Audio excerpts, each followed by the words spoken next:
regardless of what a female does with her body,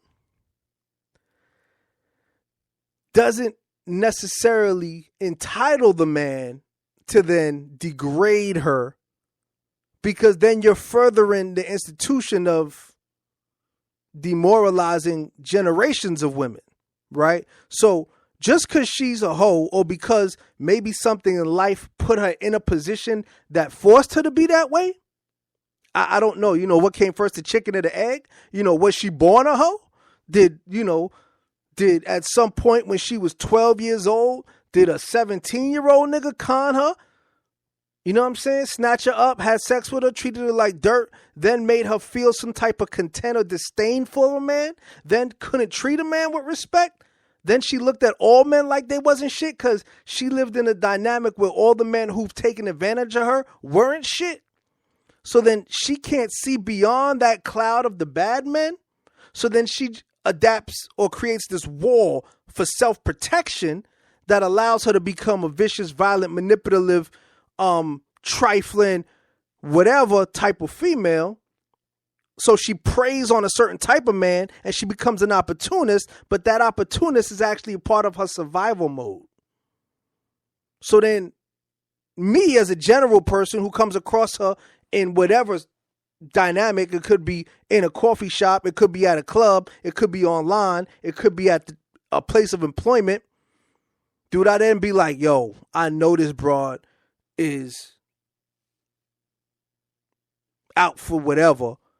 Do I treat her like that?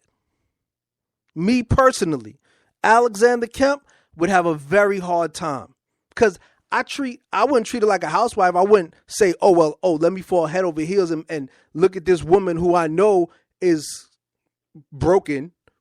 Do I then try to fix that? No. I don't have the energy nor the capacity to try to fix that girl. But I still would treat her with the utmost amount of respect. See, I would still hold the door open for her.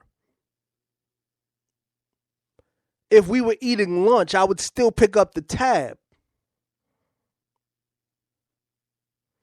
If she needed car fare, I would give that to her.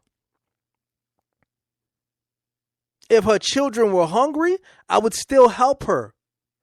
Not as a mate, as a human. And I think by doing that, you then now allow her to teach her daughter that, you know what, baby, you know what, not all men are fucked up. Mommy had some bad roads she had to travel, but you know, I hope you find a good man one day and y'all can have a beautiful family and move forward with it like that. You know, I just think that was part of the deal. In case you didn't know who you're listening to, ladies and gentlemen, this is Soul Politics. I am your host, Alexander Kemp. We touch on a multitude of issues. Again, Soul Politics is the politics, the governance of oneself, which means that everything you walk through in life, every chapter of your life is covered and represented on Soul Politics. And that's because I care. I care about everybody. You know, at my job, we were talking about the dynamic of people and how one person, maybe when they get up to a plateau or reach a level of success, how hard it is for black people or African Americans or people of color even to bring someone up with them. So if you make it, how hard is it for you to take people from where you came from with you?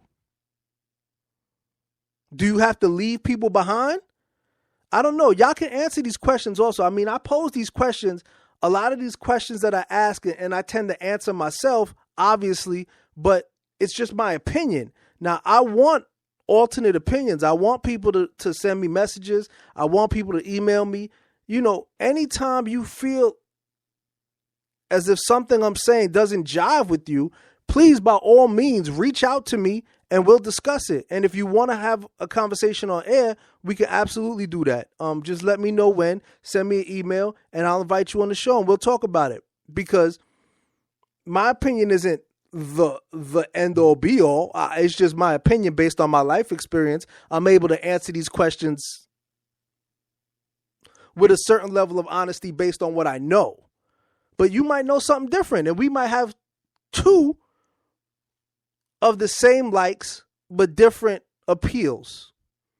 I like basketball, you like basketball, but different appeals. You might be a Knicks fan, I'm a Laker fan. And if you're a Knicks fan, shame on you. I don't know how the hell you could be a Knicks fan.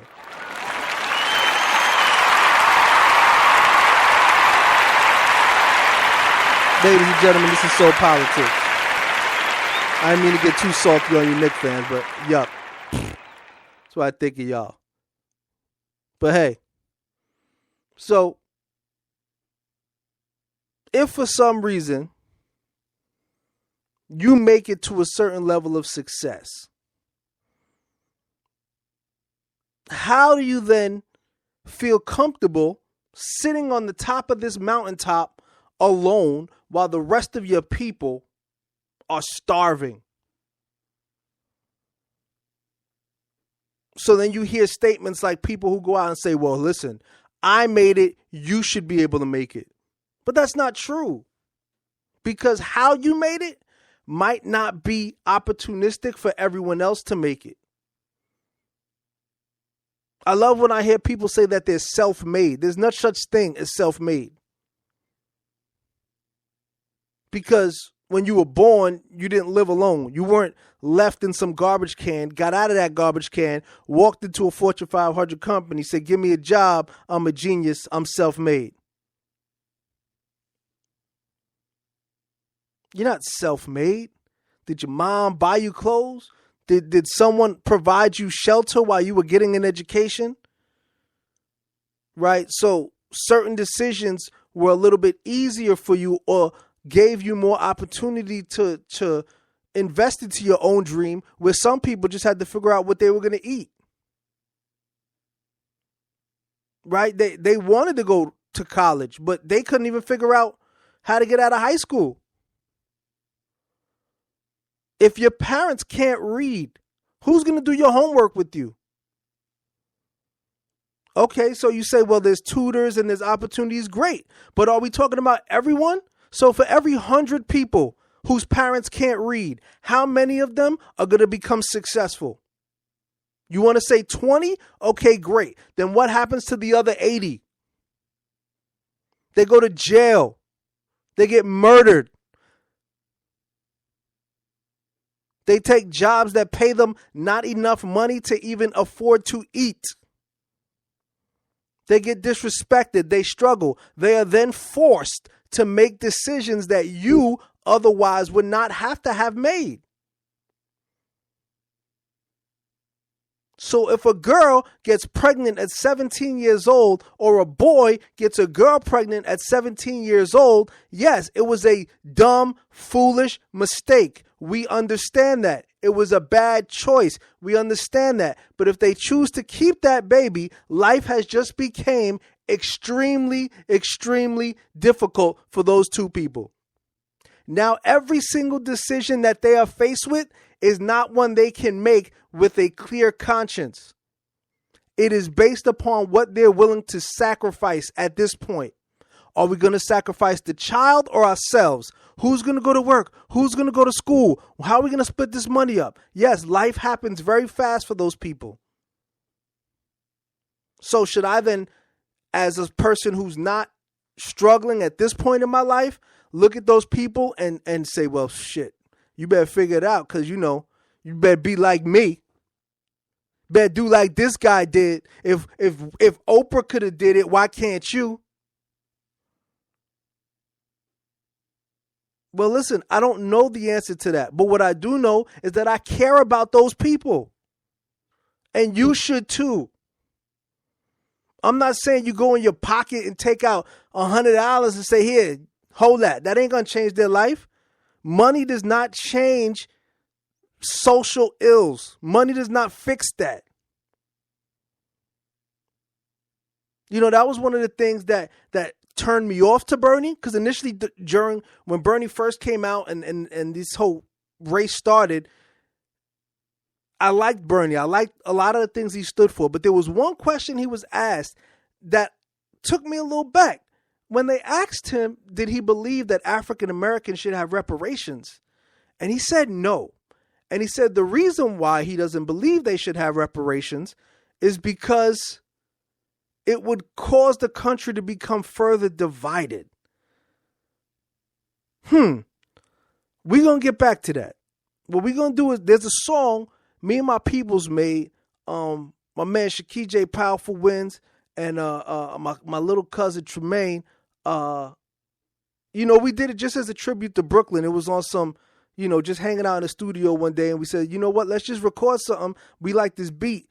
And we just did it. So I'm going to let y'all vibe out with that. And I'm going to come back and we'll talk about my impression on Bernie and the reparations. So for now, enjoy the track, y'all. This is Soul Politics. Thank you for being here.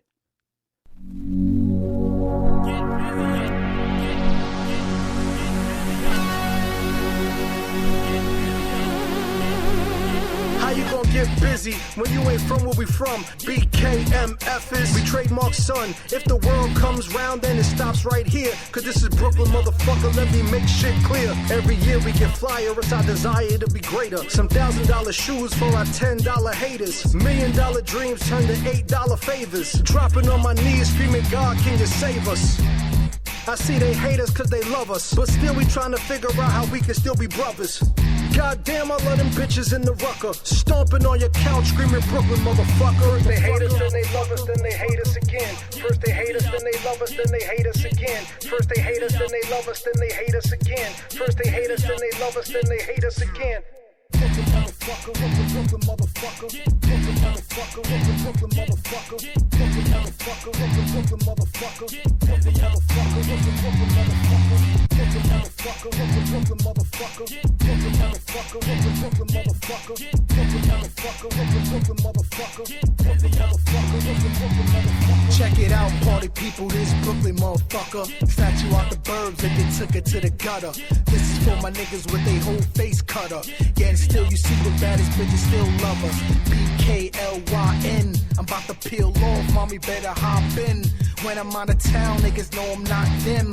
Cause my whole look says Gates and Nostrin. From Church Ave to Bensonhurst, best believe niggas been the worst. You can see the whole borough, nigga, in my verse. Park Slope, I'm talking before the hippies. Shit was all grisly, now it's Walt Disney. From Red Hook to Gowanus, Cesspool Piranhas. Line a nigga up with the help of your baby mama. No felonies, I got a job, your honor. Now niggas in my ear, they talking about karma. Brooklyn motherfucker, Brooklyn motherfucker, Brooklyn motherfucker, Brooklyn motherfucker, Brooklyn motherfucker, Brooklyn motherfucker, Brooklyn motherfucker, Brooklyn motherfucker, Brooklyn motherfucker, Brooklyn motherfucker, Brooklyn motherfucker, Brooklyn motherfucker, Brooklyn motherfucker, Brooklyn motherfucker, Brooklyn motherfucker, Brooklyn motherfucker. Brooklyn, put your hands all high.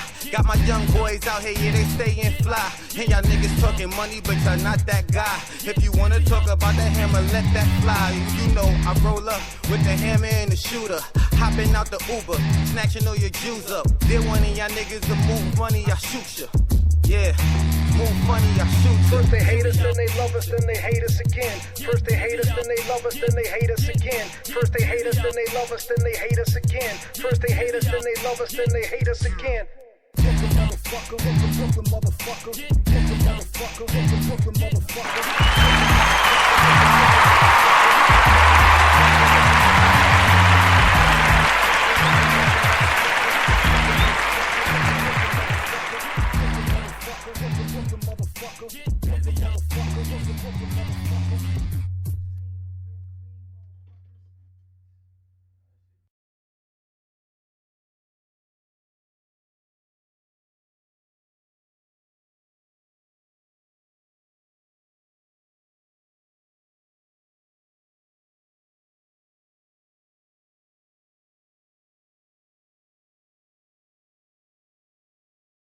Has suppressed a whole culture. It has removed languages, destroyed families, annihilated freedoms and opportunities for a specific